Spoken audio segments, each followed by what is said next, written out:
Hideo Kojima is playing with figurines again.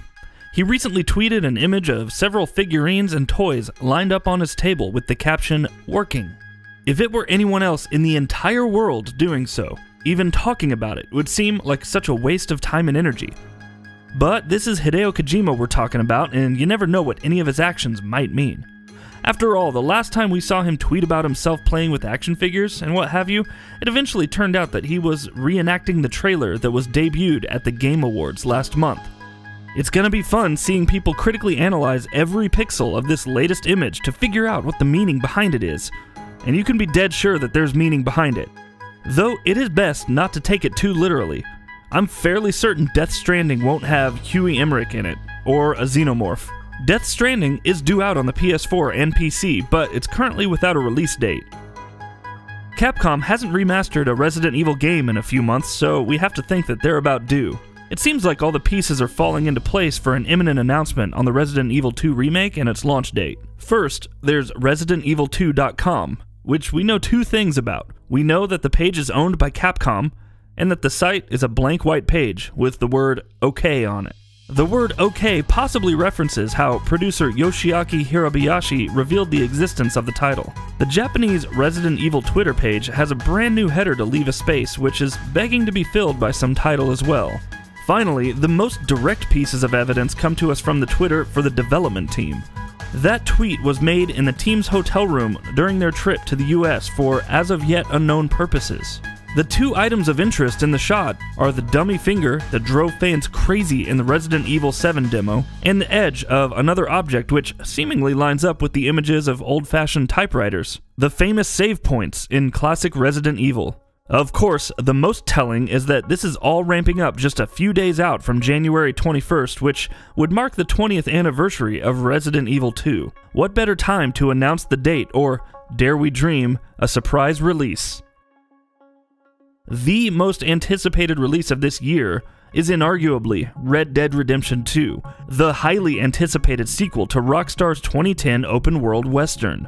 The game was originally due to release sometime last year, but in true Rockstar fashion ended up being delayed to this year. And that's really all we've known of the game's release window so far, but it sounds like Amazon Mexico may have leaked the release date for the game. On the store page for the game on the site, the game was dated for July 12, 2018, which would be in line with the original's release in May. Keep in mind that Amazon USA still doesn't give a date beyond it being officially announced as spring. And while retailer leaks are usually good indicators, this is not official, so treat it as a rumor until we get word from Rockstar themselves. Red Dead Redemption 2 will launch on PS4 and Xbox One. Kingdom Hearts 3 has been a very long time coming. The previous numbered entry in the series came out on the PS2, and Kingdom Hearts 3 itself was officially announced 5 years ago. Square Enix has stated multiple times that the game will be finally coming out this year, but we don't know exactly when. Now, a rumor has emerged through the Gamers Joint, claiming that the game will be released in the third quarter of this year, and that the release date will be announced next month.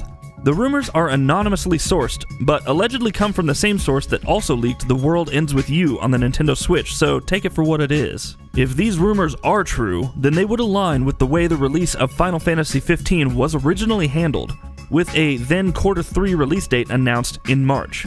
Kingdom Hearts 3 is due to launch on PS4 and Xbox One.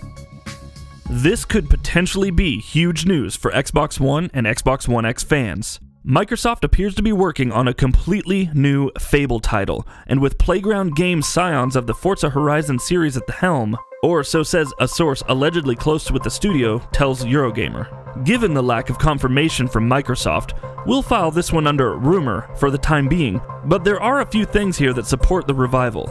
First of all is, way back in November, Playground Games was hiring talent from across the industry with experience in the open world genre, including titles such as Horizon Zero Dawn and Metal Gear Solid 5. Secondly, back in November when Phil Spencer would make many promising statements on his Twitter regarding Microsoft needing to develop their first-party portfolio, which has seen a lot of deserved criticism in the last several years, with competition dropping many high-profile exclusive titles, and Microsoft enjoying very little fresh content. The timeline would fit well with this, since the source suggests that the title is in the earliest stages of production. The internet or at least the parts of it that love CD Projekt Red, lost its mind when the official Twitter account for Cyberpunk 2077 suddenly sprung to life.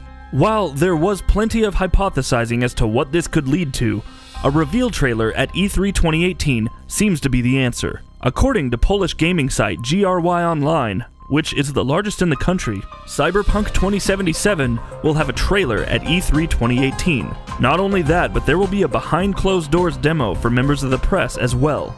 Two different sources revealed this information to the site, so take it with a grain of salt.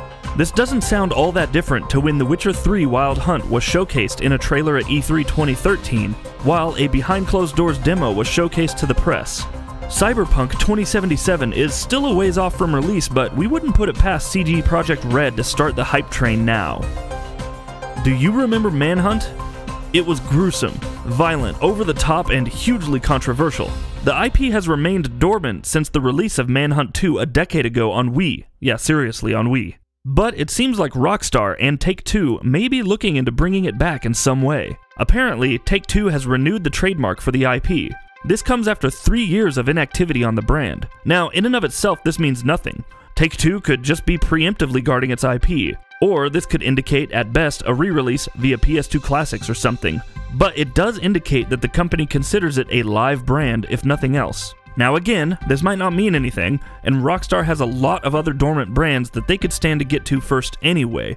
But for Manhunt fans who want a follow-up, maybe there might be some hope for you after all. When will Elder Scrolls 6 be announced? It's almost become a joke at this point. Sure, Bethesda have made it quite clear that it's not going to happen yet, but somehow we can't help but keep talking about it. Well, at least the studio seems to have a sense of humor about it. A fan recently asked Bethesda's Pete Hines on Twitter if there would indeed be a Fallout 5 sometime in the future, or if the series would just go down the Half-Life route. Rather than giving a direct answer to the question though, Hines actually said something quite amusing. He told the fan to pipe down about Fallout 5 because if people waiting for the Elder Scrolls 6 heard him, things probably wouldn't end well. And we know what he means. I haven't been able to keep calm about the Elder Scrolls 6 either. For the past couple of weeks, we've been bringing you reports on Treyarch, and how they've been looking to hire new people to work on the next Call of Duty game. Well, we have something similar for you today. Treyarch have once more posted an ad for a job opening that might give us a hint about the next Call of Duty title. As per the new job posted on Activision's official website, Treyarch is looking to hire a senior lighting artist, whose main focus will supposedly be on lighting character and environments for, quote, a AAA title. Quote, the ideal candidate will be able to show good examples of lighting made for games, preferably current generation consoles, reads the job ad. Of course, it doesn't explicitly say they're working on Call of Duty, but given Activision's alternating 3-year cycle between developers Infinity Ward, Sledgehammer Games, and Treyarch, it wouldn't take a genius to figure out what game the studio's working on now. Amid issues with Destiny 2 and the numerous steps back it took, Bungie released a significant blog update that outlined the upcoming rework to mods, return of modes like 6v6 and Rumble in PvP, changes to Eververse, and much more. However, it's yet another case of Bungie making several mistakes with its initial release and taking several months to fix things. It also doesn't help that it could potentially happen a third time. Kotaku's Kirk Hamilton, who talked about the endless cycle of disappointment that Destiny creates, said that he heard from news editor Jason Schreier that Destiny 3 is already in development. This isn't exactly surprising. Bungie's deal with Activision dictates a major sequel every 2 to 3 years. While we would usually take this report with a grain of salt, Schreier has been on the money with all things Destiny related since the game first launched. With so much work to be done on Destiny 2 though, including seasons and paid DLC, is Bungie spreading itself too thin again? Will Destiny 3 suffer a reboot as well? Time will tell, so stay tuned for more updates. And that'll be about it for this one. If you guys like what we're doing at GamingBolt, please consider subscribing to our channel, and I'll see you guys on the next video.